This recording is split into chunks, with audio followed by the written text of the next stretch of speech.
عثمان الحاجری کانگریس اقلیتی لیڈر نے تلنگانہ حج کمیٹی کے ذمہ داروں سے خواہش کی ہے کہ مکہ مکرمہ پہنچے ریاستی عازمین حج کی مشکلات کو دور کیا جائے۔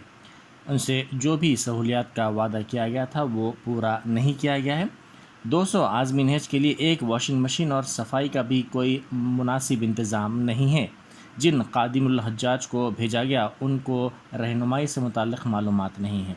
انہوں نے صدر نشین حج کمیٹی سے فوری مداخلت کرنے کی خواہش کی۔ انہوں نے کہا کہ عازمین حج کو تکلیف پر ان کے رشتہ داروں اور عوام کے غیظ و غضب کا سامنا صدر نشین ریاستی حج کمیٹی کو کرنا پڑے گا۔ واضح ہے کہ ریاست کے عازمین حج کو بہتر اور مناسب انتظامات کی فراہمی کے دعووں کی پول اس وقت کھل گئی جب حیدرآباد امبارکیشن پوائنٹ سے سفر مقدس کے لیے جدہ روانہ عازمین حج کو بنیادی سہولتوں کی کمی کا سامنا کرنا پڑا۔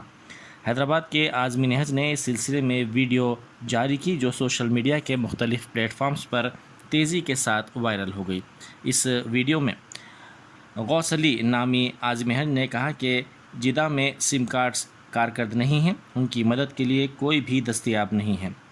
ہر مرتبہ کمیٹی کے ذمہ داروں بالخصوص صدر نشین حج کمیٹی محمد سلیم نے واضح کیا تھا کہ عازمین حج کو تمام طرح کی سہولتیں دی جا رہی ہیں، تاہم پہلے قافلے کی جدہ میں آمد کے ساتھ ہی تلنگانہ کے عازمین حج کی مشکلات کا سلسلہ شروع ہو گیا۔ السلام علیکم ورحمۃ اللہ وبرکاتہ۔ تلنگانہ حج کمیٹی کے ذمہ داران سے میں گزارش کرتا ہوں کہ جو حجاج اکرام حج بیت اللہ کے لیے حج کمیٹی کی جانب سے بیت اللہ شریف مکہ المکرمہ پہنچ چکے ہیں، ان کے لیے کافی مصائب کا سامنا ہے۔ جو سہولیات دینے کا ان سے وعدہ کیا گیا تھا وہ فیسلٹیز ان تک پہنچ نہیں پا رہے ہیں۔ 200 حجاج کے لیے ایک واشنگ مشین اور صاف صفائی کا کوئی اہتمام نہیں ہے، وہاں پر کوئی انتظام نہیں ہے۔ خادم الحجاج کو جو بھیجا گیا ان کو معلومات نہیں ہے حج کے متعلق، حاجیوں کی کس طرح سے رہنمائی کرنا۔ میں گزارش کرتا ہوں حج کمیٹی کے چیئرمین سے کہ آپ فوری اپنے عملے کے ساتھ حج بیت اللہ کو گئے ہوئے حاجیوں کی مدد کے لیے پہنچ جائیں، اور جو وہاں پر ان کو تکالیف کا سامنا ہے اس کے سدباب کے لیے فوری مداخلت کریں۔ آپ پہنچ جائیں، آپ خود جائیں، آپ جا کر ان کی مدد کریں۔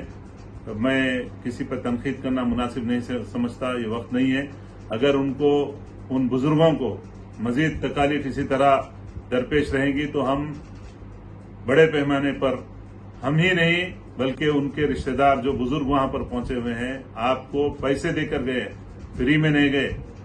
وہ حاجیوں کو اگر تکلیف ہوں گی تو ان کے رشتہ دار اور عوام کے غیظ و غضب کا سامنا کرنے کے لیے آپ تیار رہیے۔ میں حیدرآباد ایم پی سے بھی گزارش کرتا ہوں کہ آپ اپنے اثر رسوخ کا استعمال کیجیے، حاجیوں کی مدد کیجیے، فوری سے فوری ان کو جو تکالیف ہے اس کے سدباب کے لیے مداخلت کریں، چونکہ آپ بھی اسلام کے نام پر ووٹ لیتے ہیں، آپ کے پارٹنر ہے، آپ کے سیاسی ساجھیدار ہے KCR صاحب، لہذا وہ بزرگ جن میں خواتین اور مرد حضرات کافی تعداد میں ہیں، ان کی جو ویڈیوز آ رہی ہیں ان کو دیکھ کر کافی تکالیف ہو رہی ہیں، لہذا میں آپ سے گزارش کرتا ہوں چیئرمین صاحب اور تمام سیاسی قائدین سے کہ آپ لوگ ان کی مدد کے لیے آگے آئیں، اور چیئرمین صاحب خود اپنے ساتھیوں کے ساتھ مکہ المکرمہ تشریف لے جائیں اور ان کو ہونے والی تکالیف کا سدباب کریں۔ جزاکم اللہ خیرا۔ السلام علیکم ورحمۃ اللہ وبرکاتہ۔